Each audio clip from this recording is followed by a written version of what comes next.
Just pull up my YouTube studio. Let's plug this in over here.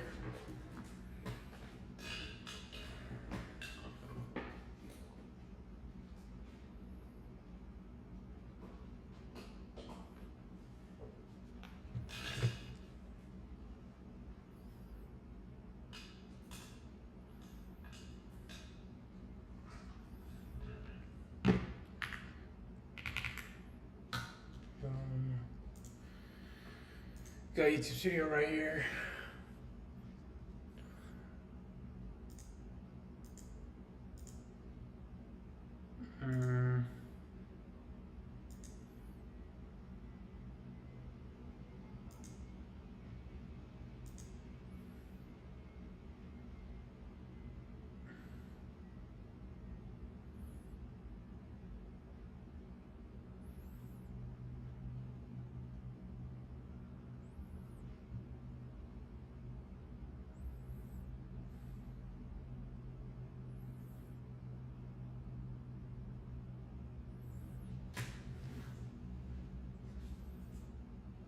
Cool.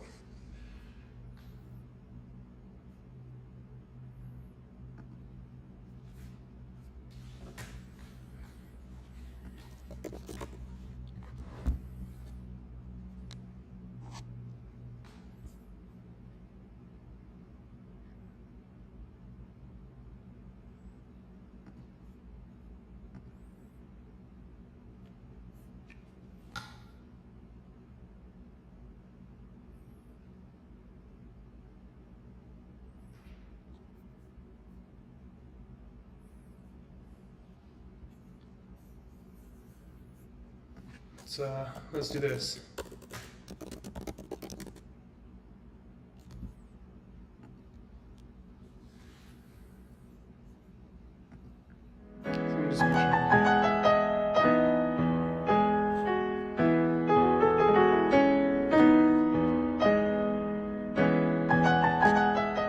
The fundamental, root of it all building block for linear algebra is the vector. So it's worth making sure that we're all on the same page about what exactly a vector is. You see, broadly speaking, there are three distinct but related ideas about vectors, which I'll... No, let's just get right into it.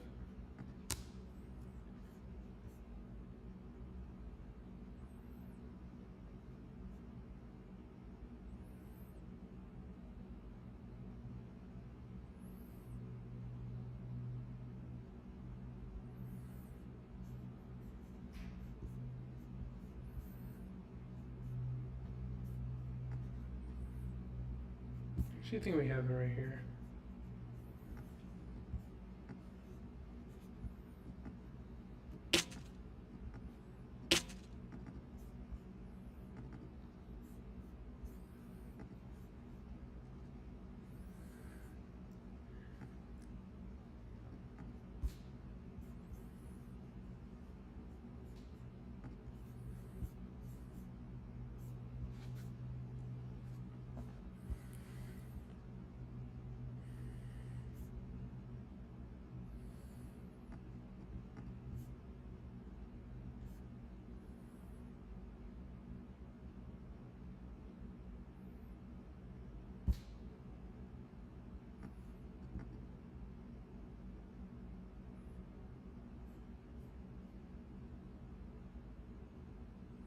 I see.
don't even know where they got that.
Let me see. It's enough light. I'll take it.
I need to brush up on this right here.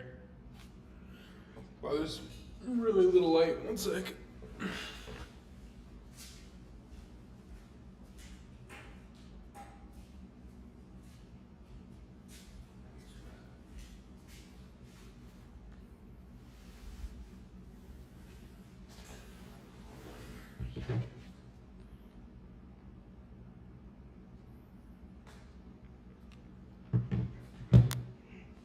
Excuse me.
I wonder where they got this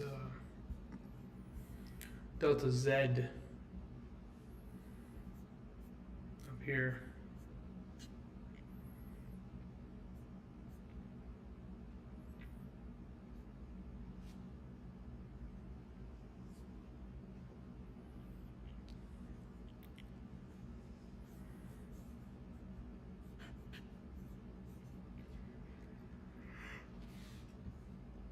I wonder where the Z came from.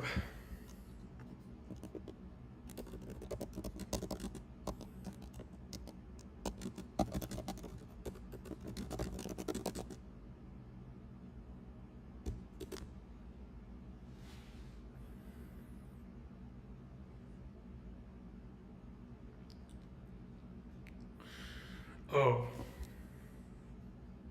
gotcha.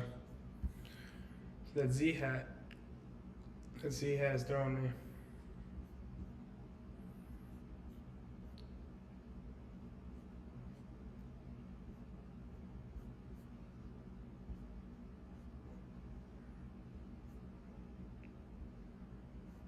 That's where the Z hat came. Cancel. Integrate all this stuff, and you just get Bernoulli's fire. Got one more.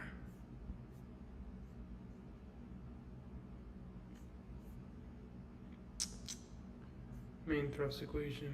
Don't need it.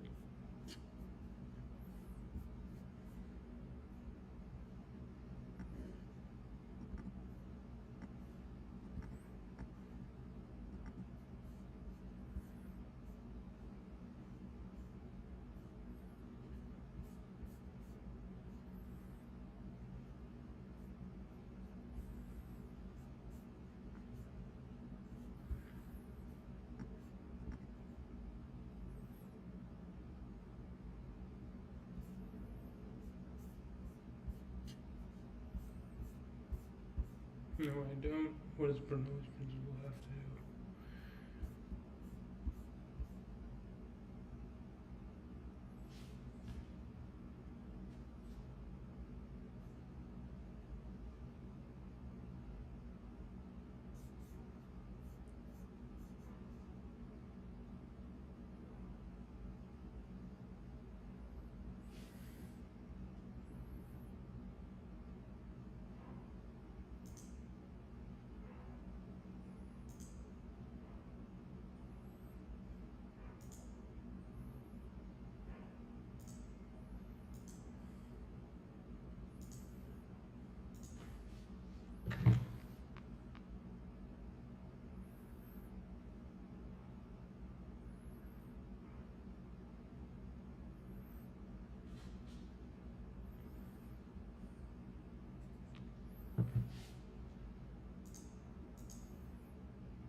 I don't even remember getting that. Maybe we must ask again.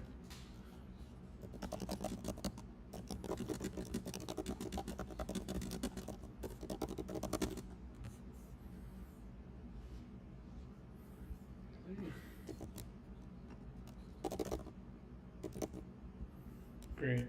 I didn't spell it right. Beg. Inner.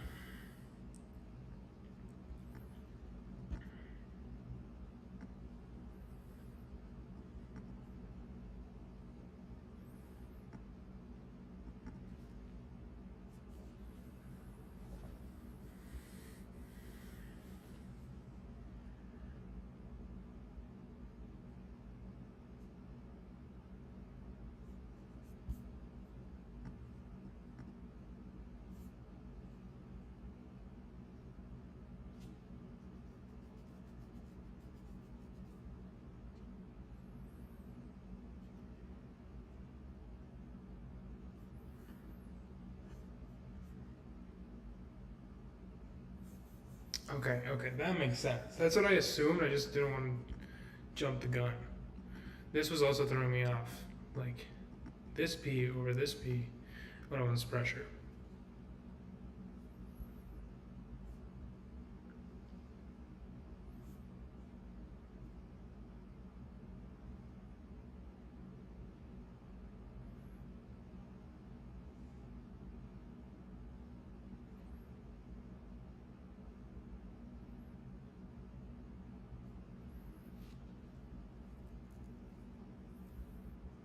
Okay, so dot.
Get this.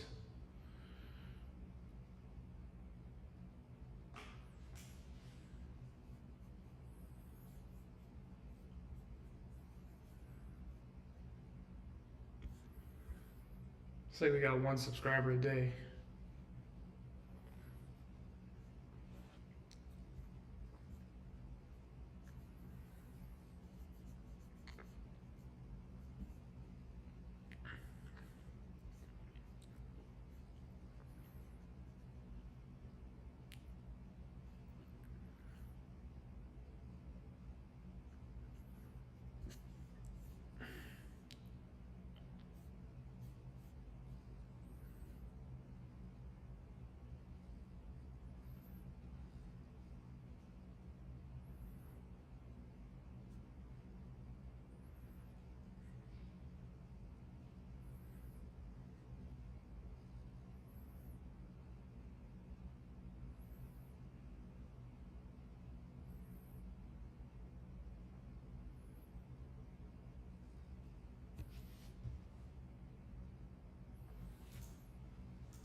Bro, I look so stupid. I just got my face in the live.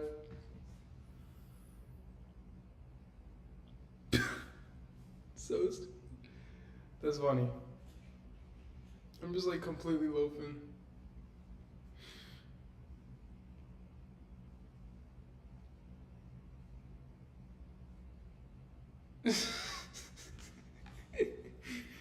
That's funny.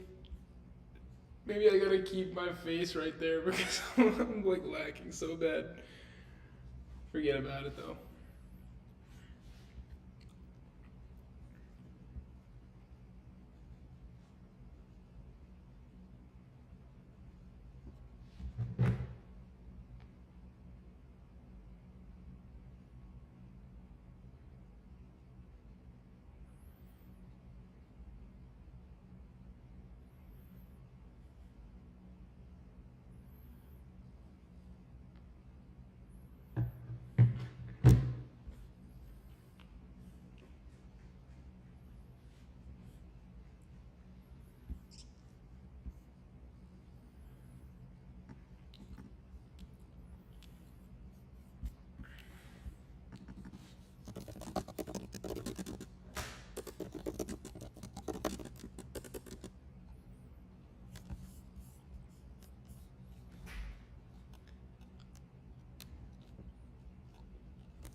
Right here.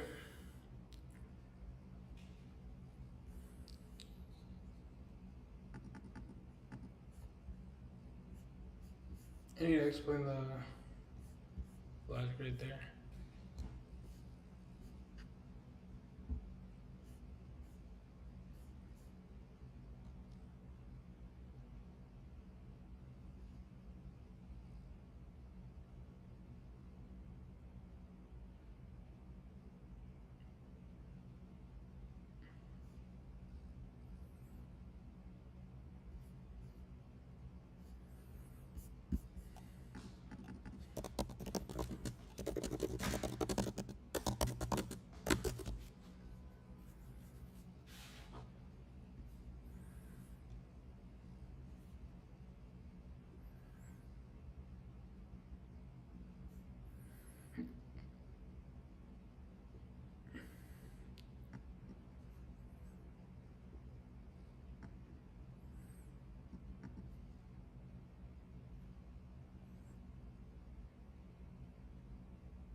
Yes. Oh, didn't know that. Okay, good. I did know that actually. It's just been a while. I think I learned that in multivariable calc. Yeah.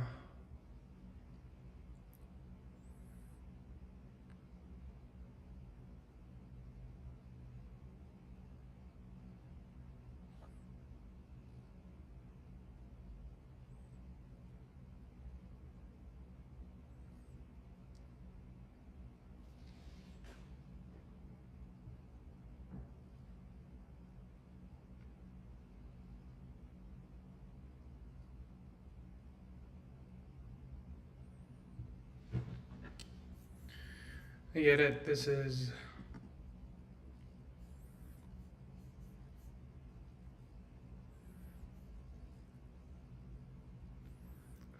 if a vector is perp to another, dot product is 0.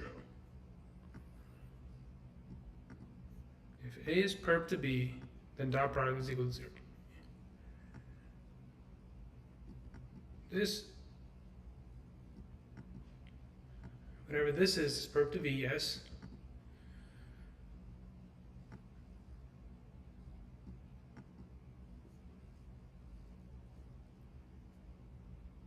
What did it say T was again, man? What?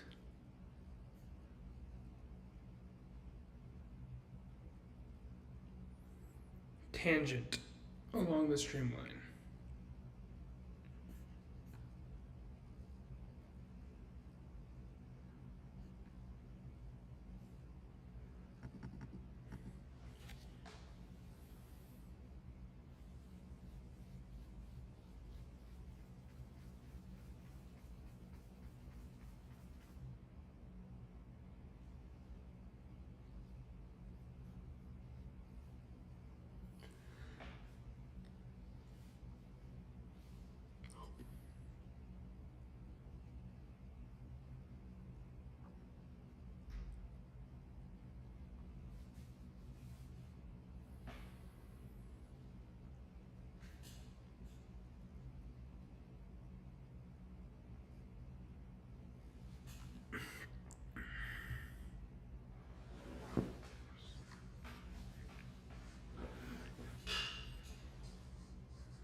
Is this saying?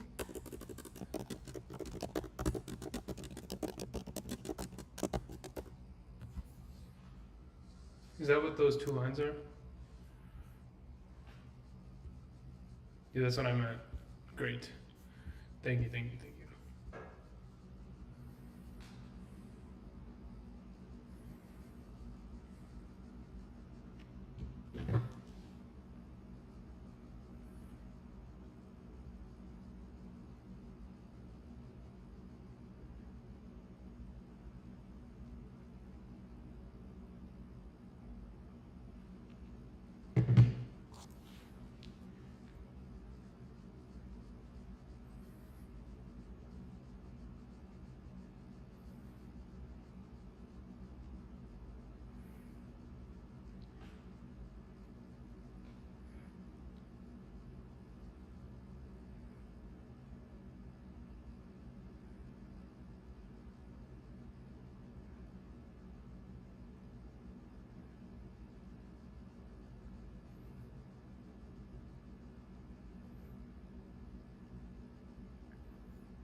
Get it? Perp. Dotted by. Okay, finally this makes sense. Good. This is where I need the go back to main question.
Yeah, but the left side now goes away, which is this.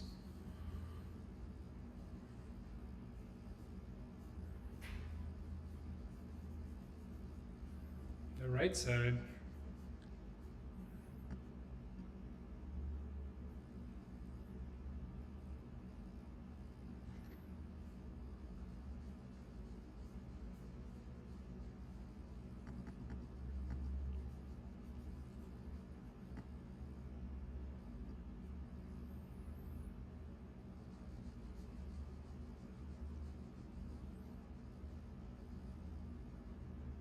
Okay, got it.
Hmm. I'm multitasking. I'm trying to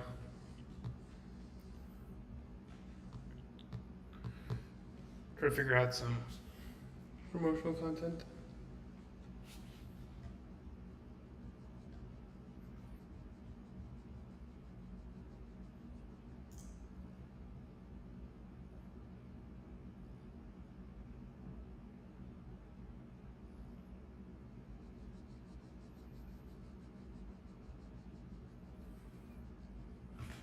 Okay. I know what Nobler is. T Nobler. I thought it's good. Okay. You're projecting T the streamline direction. How fast does so? It's T by all proponent. Okay, got it.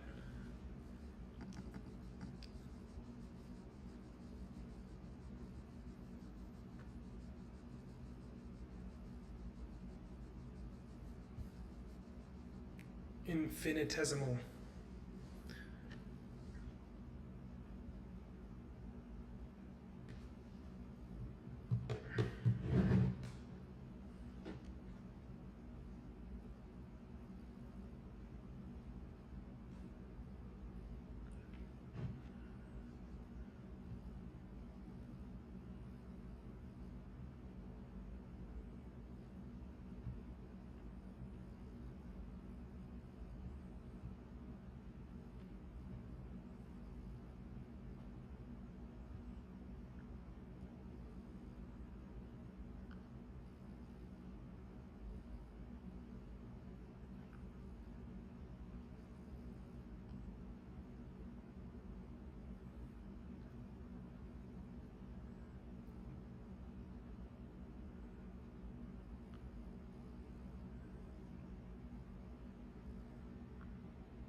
Divide both sides by ds.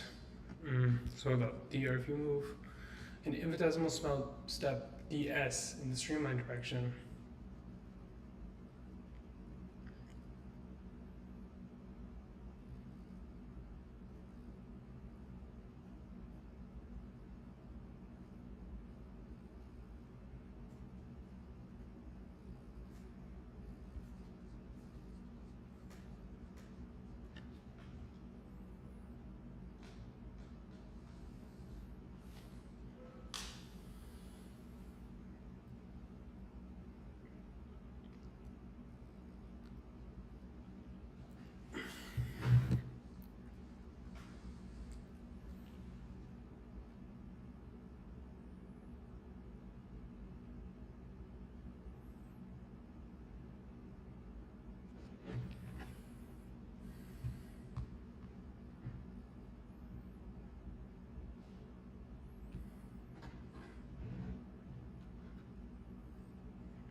So here, the key functionality. This is a very natural thing to do. I am still confused about it. Okay, so you can hit one of these. Highlight, marks as important, builds on that information.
So we will have to prompt engineer for the time being. We'll have to be like, I'm still human. Explain.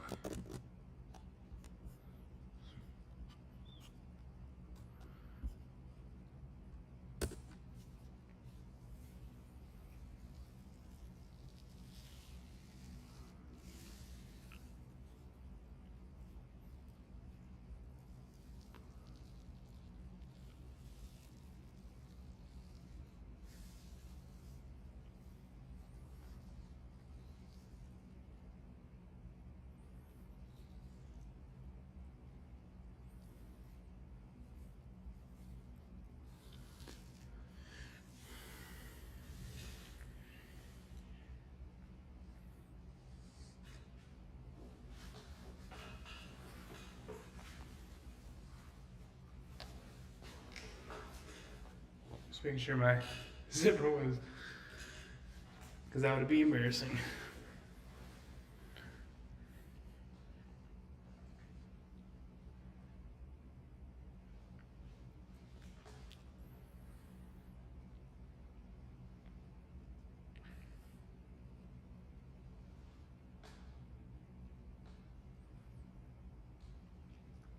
Range is another word for derivative.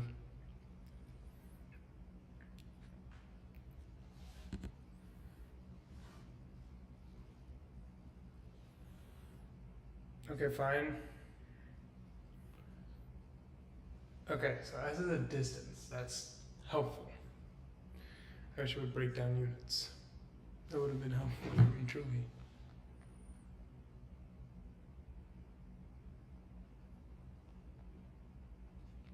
A streamless curve in space where x is the distance you want to get. The unit tangent. The unit tangent to the curve is t hat. Gotcha. I understand. The idea of a t hat.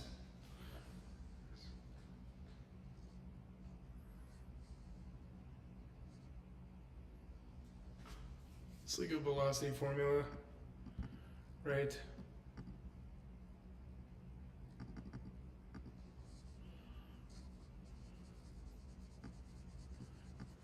Got you. Nabler.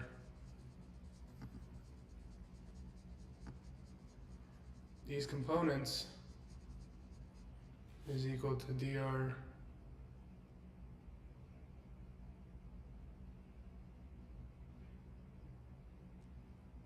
Oh my god, yeah.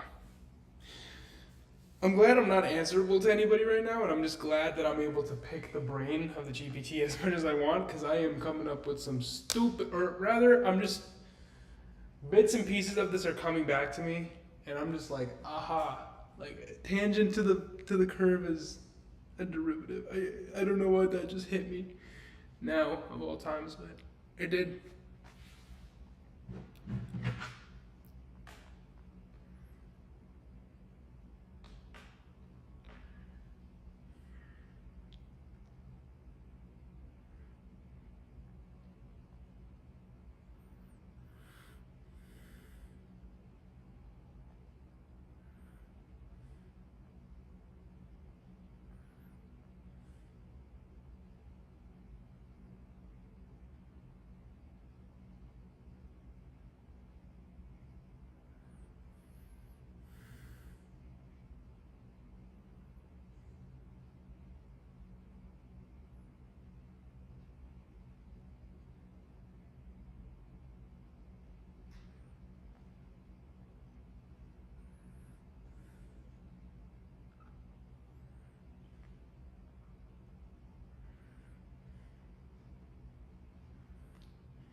So is it just the derivative? Okay, wait. Is it just the derivative of a scalar field in vector form? Is that what t hat is? Let's ask.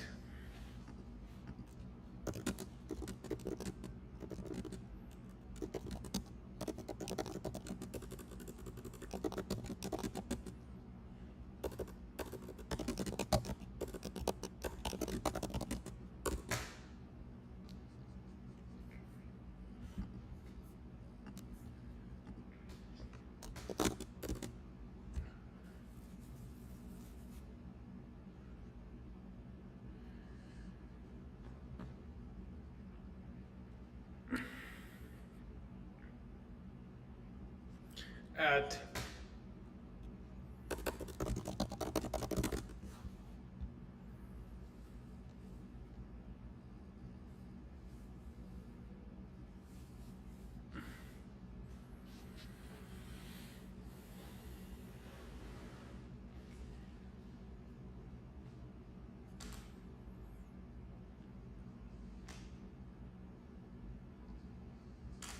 I is d different? Okay.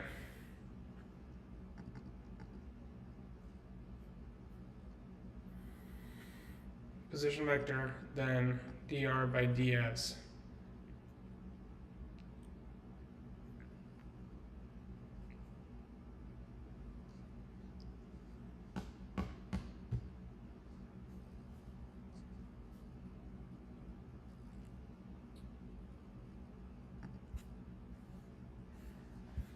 Bro, is D different than...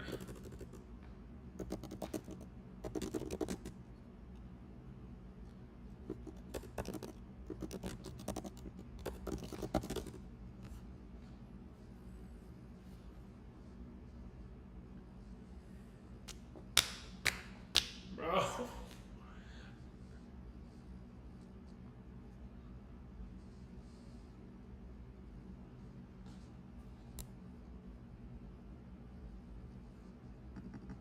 Oh.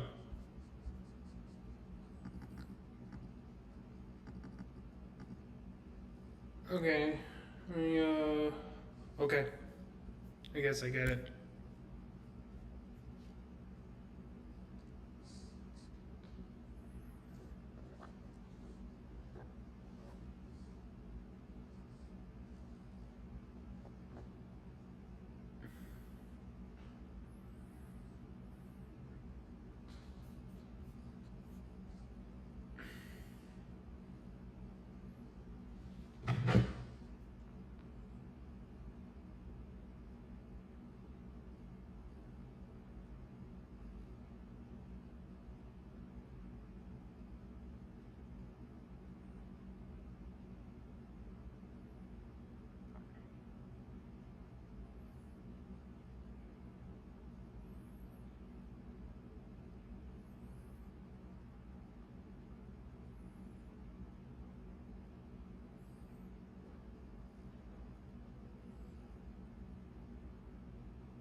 Okay, got it. See, this is where I need my go back to the part. You know what I mean? I really need that like now, bro. Like that is such a necessary feature.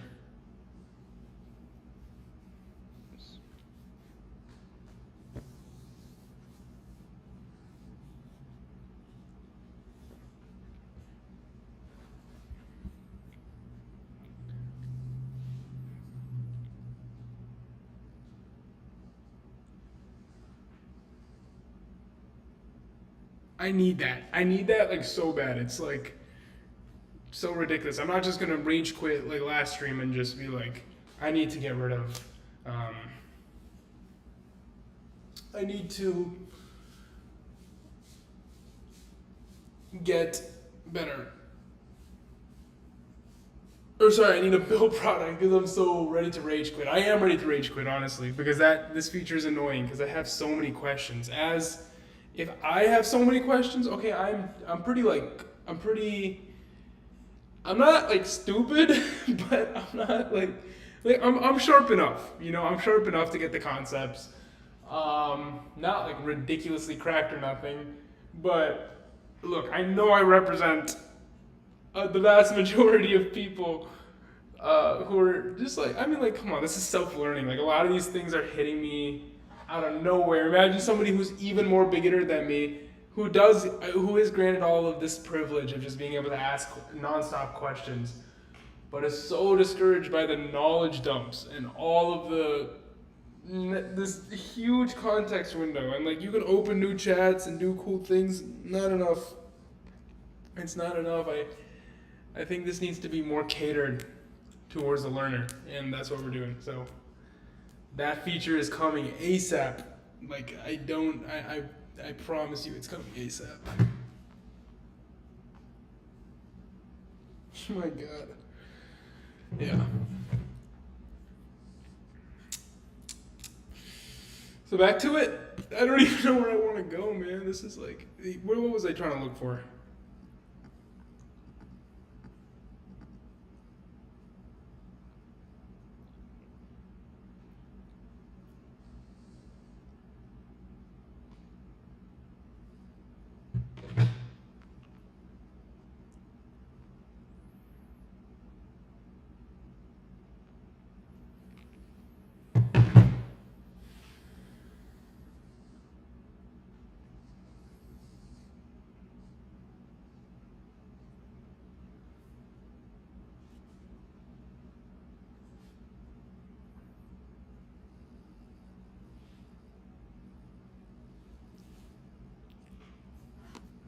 This is not even what I want.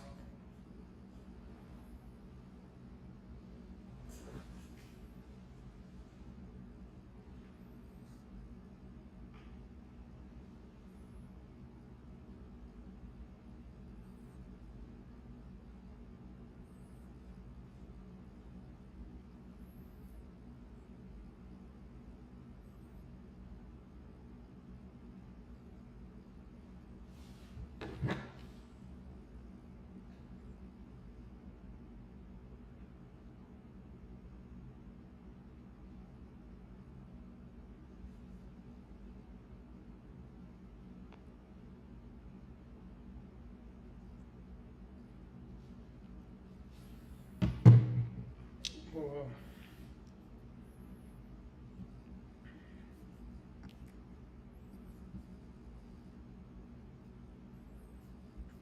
Too far up. It should be easy. Just click. That's all I need.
Oh, we're in dark mode.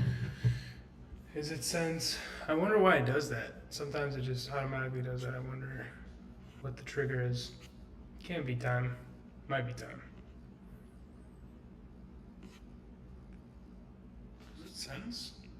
No. Maybe. What are we at? Oh my god. It's been like an hour and 60 minutes.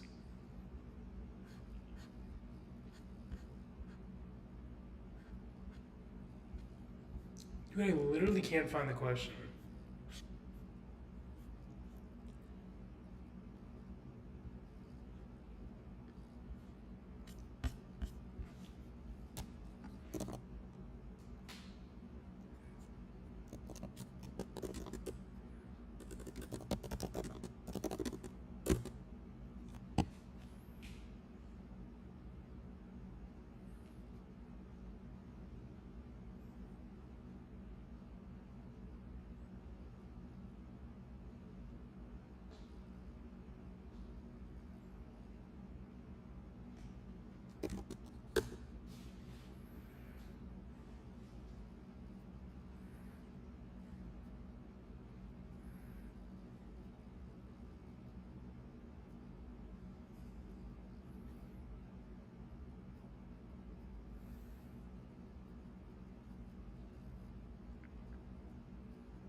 Get this.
Oh, I did just realize that is Bernoulli's principle. Fire. Oh, whoa, is that literally just the answer to the total pressure?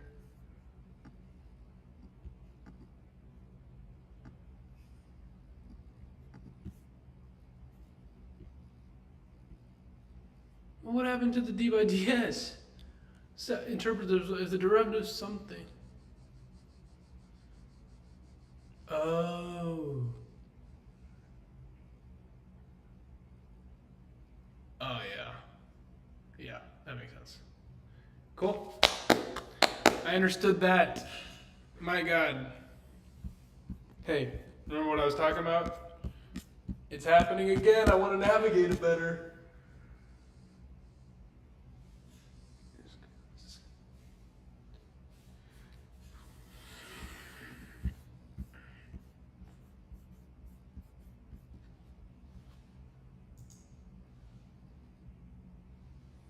Anyway, all right, let's just finish off with our fun little video that we barely got through yesterday because I was too distracted. Let's go.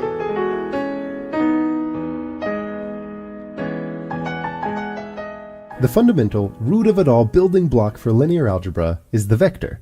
So it's worth making sure that we're all on the same page about what exactly a vector is. You see, broadly speaking, there are three distinct but related ideas about vectors, which I'll call the physics student perspective, the computer science student perspective, and the mathematician's perspective. The physics student perspective is that vectors are arrows pointing in space. What defines a given vector is its length and the direction it's pointing. But as long as those two facts are the same, you can move it all around and it's still the same vector.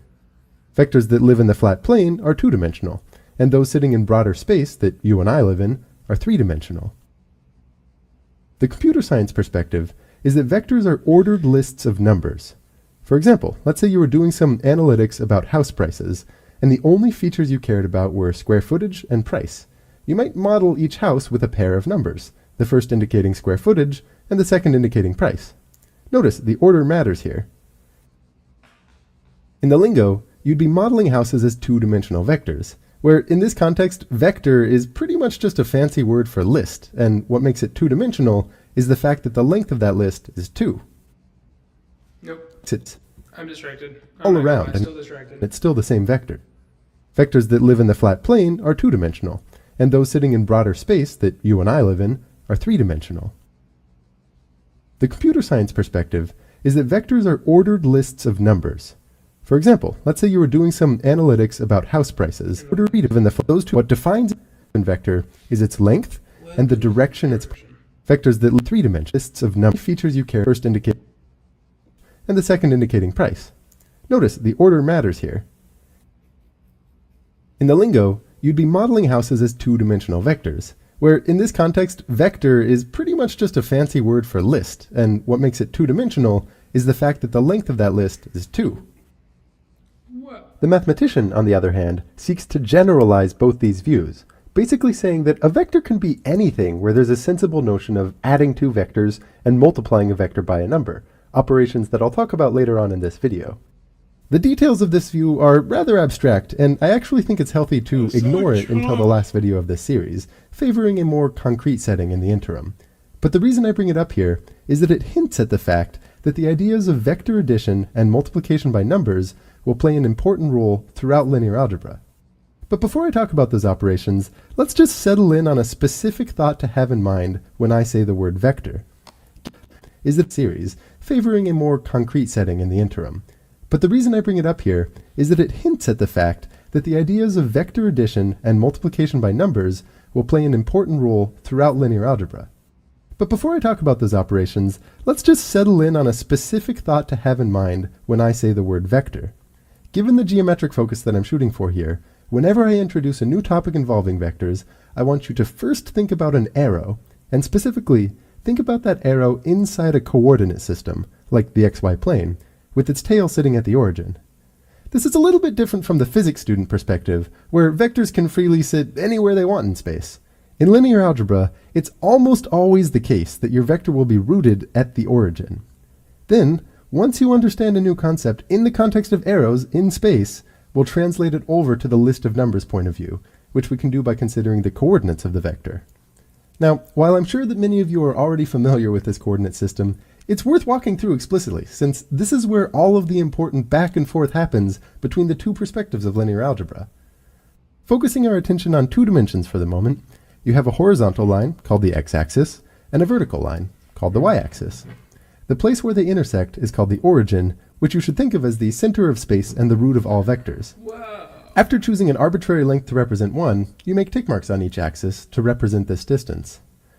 When I want to convey the idea of 2D, but right now, that basically gives instructions for how to get from the tail of that vector at the origin to its tip. The first number tells you how far to walk along the x-axis, positive numbers indicating rightward motion, negative numbers indicating leftward motion, and the second number tells you how far to walk parallel to the y-axis after that, positive numbers indicating upward motion, and negative numbers indicating downward motion. Whoa. To distinguish vectors from points, the convention is to write this pair of numbers vertically, with square brackets around them. Got it. Every pair of numbers gives you one and only one vector, and every vector is associated with one and only one pair of numbers. Gotcha. What about in 3 dimensions? Well, you add a third axis, called the z-axis, which is perpendicular to both the x and y axes. Great. And in this case, each vector is associated with an ordered triplet of numbers. The first tells you how far to move along the x-axis, the second tells you how far to move parallel to the y-axis, and the third one tells you how far to then move parallel to this new z-axis. Every triplet of numbers gives you one unique vector in space, and every vector in space gives you exactly one triplet of numbers. Alright, so back to vector addition and multiplication by numbers. After all, every topic in linear algebra is going to center around these two operations. Good. Luckily, each one's pretty straightforward to define. Let's say we have two vectors, one pointing up and a little to the right, and the other one pointing right and down a bit. To add these two vectors, move the second one so that its tail sits at the tip of the first one. Then, if you draw a new vector from the tail of the first one to where the tip of the second one now sits, that new vector is their sum. Okay. And it's commutative, so. This definition of addition, by the way, is pretty much the only time in linear algebra where we let vectors stray away from the origin. Now, why is this a reasonable thing to do? Why this definition of addition and not some other one? Well, the way I like to think about it is that each vector represents a certain movement, a step with a certain distance and direction in space. If you take a step along the first vector, then take a step in the direction and distance described by the second vector, the overall effect is just the same as if you moved along the sum of those two vectors to start with. Okay. You could think about this as an extension of how we think about adding numbers on a number line. One way that we teach kids to think about this, say with 2 plus 5, is to think of moving 2 steps to the right, followed by another 5 steps to the right. The overall effect is the same as if you just took 7 steps to the right. In fact, let's see how vector addition looks numerically. The first vector here has coordinates 1, 2. Okay. And the second one has coordinates 3, negative 1. Okay. When you take the vector sum using this tip-to-tail method, you can think of a 4-step path from the origin to the tip of the second vector. Walk 1 to the right, then 2 up, then 3 to the right, then 1 down. Okay, like that. Reorganizing these steps so that you first do all of the rightward motion, then do all the vertical motion, you can read it as saying, first move 1 plus 3 to the right, then move 2 minus 1 up. Sweet. Makes sense. So the new vector has coordinates 1 plus 3 and 2 plus negative 1. In general, vector addition in this list of numbers conception looks like matching up their terms and adding each one together. The other fundamental vector operation is multiplication by a number. Now this is best understood just by looking at a few examples. If you take the number 2 and multiply it by a given vector, it means you stretch out that vector so that it's 2 times as long as when you started. If you multiply that vector by, say, 1/3, it means now this is best understood just by looking at a few examples. If you take the number 2 and multiply it by a given vector, it means you stretch out that vector so that it's 2 times as long as when you started. If you multiply that vector by, say, 1/3, it means you squish it down so that it's 1/3 the original length. When you multiply it by a negative number, like negative 1.8, then the vector first gets flipped around, then stretched out by that factor of 1.8. This process of stretching or squishing or sometimes reversing the direction of a vector is called scaling. And whenever you catch a number, like 2 or 1/3 or negative 1.8, acting like this, scaling some vector, you call it a scalar. In fact, throughout linear algebra, one of the main things that numbers do is scale vectors, so it's common to use the word scalar pretty much interchangeably with the word number. Numerically, stretching out a vector by a factor of, say, 2, 1/3 or is called scalar. Process of round, then stretched out by that factor of 1.8. This process of stretching or squishing or sometimes reversing the direction of a vector is called scaling. And whenever you catch a number, like 2 or 1/3 or negative 1.8, acting like this, scaling some vector, you call it a scalar. In fact, throughout linear algebra, one of the main things that numbers do is scale vectors, so it's common to use the word scalar pretty much interchangeably with the word number. Numerically, stretching out a vector by a factor of, say, 2, corresponds with multiplying each of its components by that factor, 2. So in the conception of vectors as lists of numbers, multiplying a given vector by a scalar means multiplying each one of those components by that scalar. You'll see in the following videos what I mean when I say that linear algebra topics tend to revolve around these two fundamental operations, vector addition and scalar multiplication. And I'll talk more in the last video about how and why the mathematician thinks only about these operations, independent and abstracted away from however you choose to represent vectors. In truth, it doesn't matter whether you think about vectors as fundamentally being arrows in space, like I'm suggesting you do, that happen to have a nice numerical representation, or fundamentally as lists of numbers that happen to have a nice geometric interpretation. The usefulness of linear algebra has less numbers distinctions in two fundamental operations, vector addition and scalar multiplication. And I'll talk more in the last video about how and why the mathematician thinks only about these operations, independent and abstracted away from however you choose to represent vectors. In truth, it doesn't matter whether you think about vectors as fundamentally being arrows in space, like I'm suggesting you do, to have a nice geometric interpretation. A nice way to conceptualize many lists of numbers in a visual way, which can seriously clarify patterns in data and give a global view of what certain operations do. And on the flip side, it gives people like physicists and computer graphics programmers a language to describe space and the manipulation of space, using numbers that can be crunched and run through a computer. When I do mathy animations, for example, I start by thinking about what's actually going on in space, and then get the computer to represent things numerically, thereby figuring out where to place the pixels on the screen. And doing that usually relies on a lot of linear algebra understanding. So there are your vector basics, and in the next video, I'll